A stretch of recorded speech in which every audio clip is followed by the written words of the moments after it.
Je m'appelle Gérard Robert, je suis le directeur de l'école élémentaire La Frayère. Je suis arrivé dans l'école il y a 10 ans, 10 ans et demi, après avoir été directeur à l'école des Broussailles au centre de Cannes.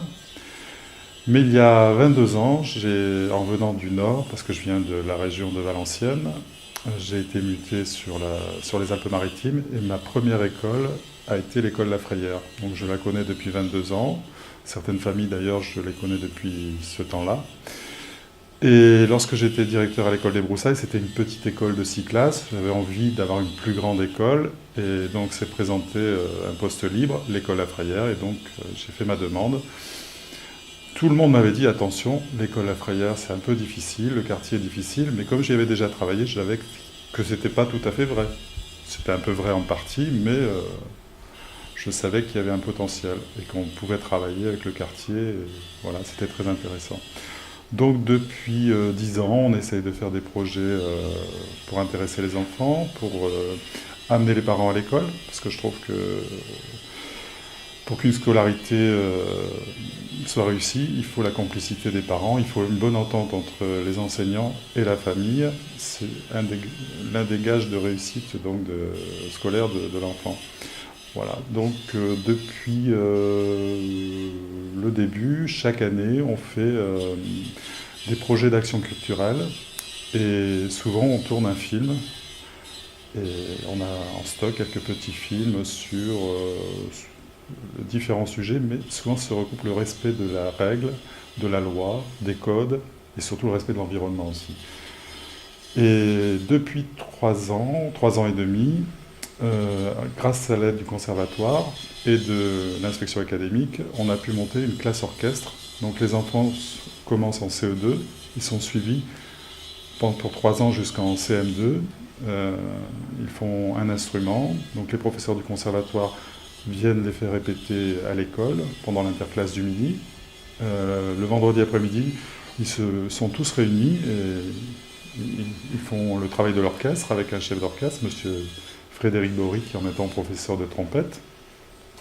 Et on s'est aperçu, parce que là, il y a un cycle qui s'est terminé en juin, que des enfants qui n'étaient pas trop motivés pour l'école, qui étaient parfois en échec scolaire, ben, ça leur a permis donc de s'épanouir en musique, d'acquérir beaucoup de rigueur, surtout dans les leçons, dans l'apprentissage, dans le respect des heures, le respect des horaires surtout. Et même pour la lecture, le fait de faire de la musique, d'étudier le rythme et tout ça, ça a été un bien fou au niveau de ces élèves. J'ai eu quelques contacts avec le collège et franchement, ils sont très très contents de ces élèves qui viennent d'arriver donc pour la 6e au collège. Alors, pas tous, mais une grande partie continuent la musique. Je crois qu'il y en a 6 qui continuent au conservatoire. Et il y en a une dizaine qui continuent la musique tous les lundis soirs à la Ferme Guillaume, grâce à la volonté de la Ferme Guillaume et du conservatoire. Monsieur Bory, le monsieur qui fait le chef d'orchestre qui faisait le chef d'orchestre avec ces enfants-là, continue les cours de musique le lundi soir avec une dizaine d'enfants, oui. Et je disais aussi, d'autres années, on a eu d'autres projets qu'on avait réalisés grâce aussi à la Villa Frayère. Et on avait sensibilisé les enfants à l'environnement et au bien-être dans leur quartier. Ils avaient même fait un rap de la Frayère qui reste un peu dans la mémoire de chaque enfant et qui sont maintenant, je pense, en 3e ou 4e. Voilà. Autrement, on a encore d'autres projets pour cette école. Là, on est en train de voir si on peut monter une classe horaire aménagée musique dans la continuité de cette classe orchestre. Donc, pour l'instant, rien n'est sûr.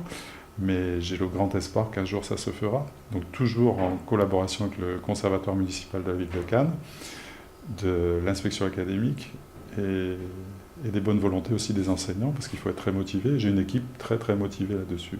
Disons que mon objectif principal, c'était de ramener les familles à l'école. Parce que je pense parfois elles venaient à l'école pour aller, parce que ça n'allait pas. Moi, je préfère les voir venir à l'école pour être des collaborateurs de l'école. Et je pense qu'on a réussi dans ce sens-là. C'était d'ailleurs mis à notre projet d'école. On avait une fiche action, relation école-famille. Donc, on a différentes actions. pour amener les parents, pour leur montrer leur importance, même parfois s'ils n'ont pas fait des études importantes, leur présence et le suivi de leur enfant est important et on leur fait remarquer, puis on travaille en collaboration. Donc par exemple, les parents sont invités chaque trimestre à venir rechercher le livret scolaire de l'enfant à l'école. Comme ça leur permet de rencontrer les enseignants et d'avoir un échange sur l'enfant, en positif, en négatif, en conseil. Voilà, et je pense que c'est très important. En même temps, il y a la fête de l'école qui est très importante, on a fait beaucoup de publicité, et depuis plusieurs années, surtout avec la loi sur la cigarette et l'interdiction de fumer dans les établissements publics, on insiste beaucoup sur la propreté de la cour et tout ça, et ça fait déjà 3 ans de suite où on a, lors de la fête de l'école, avant on avait des tonnes de boîtes de verre, de déchets de cigarettes entre autres à ramasser, là pratiquement on n'a plus rien à ramasser, on a une amélioration de... Par contre, on en a parlé énormément, surtout au niveau, lors de la destruction de la tour T, qui a un peu, on va dire, été un drame pour certaines familles, parce qu'il y avait tout un vécu dans cette tour, et donc des familles, donc des enfants venant à l'école. Et on a essayé de les rassurer, et on les suivait, ils nous racontaient qu'ils allaient être logés, tout ça, donc on les suivait, on était à l'écoute pour éviter tout traumatisme dû à ce changement d'adresse et ce changement de lieu d'habitation. Nous, le quartier élargi à Beaucanor, la Frayère, les Mûriers, je ne sais plus jusqu'où il va, mais on va travailler sur un projet qui s'appelle Agir, qui dépend des projets Agenda 21. Donc on travaille, nous, avec l'association Méditerranée 2000, sur la mobilité des déplacements des enfants et des familles. Donc on essaie de voir comment les enfants pourraient venir à l'école, en privilégiant bien sûr la marche ou le vélo, dans la mesure du possible. Et on regarde, en ayant une démarche scientifique, tous les avantages de cette démarche par rapport aux véhicules à moteur, par rapport aussi au transport en commun, à privilégier par rapport à la multiplicité des véhicules personnels. Cette année, nous avons fait un reportage photo. On en avait fait un il y a 4 ans. Et on avait constaté qu'elle était dans un état pitoyable, c'est-à-dire avec beaucoup de déchets, détritus, de vélos, de caddies qui étaient à l'intérieur. Et quand on passe avec les enfants, on a donc pris des photos, ils trouvent ça très dommage, même si parfois ils savent que dans leur famille, on y contribue à la rendre sale.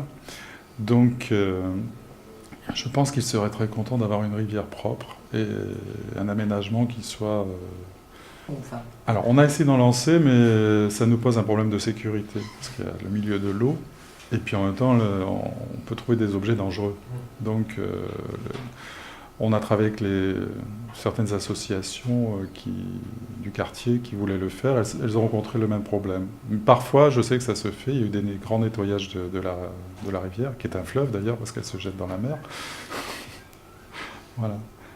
Et ce serait bien qu'elle soit propre, parce que déjà, c'est une richesse au niveau... pour la faune. Parce que lors de notre reportage photo, on n'a pas pu les photographier, mais bon, on a rencontré des aigrettes, il y avait pas mal d'oiseaux, tout ça, et s'il pouvait y en avoir encore plus, ben, ce serait encore mieux. Voilà.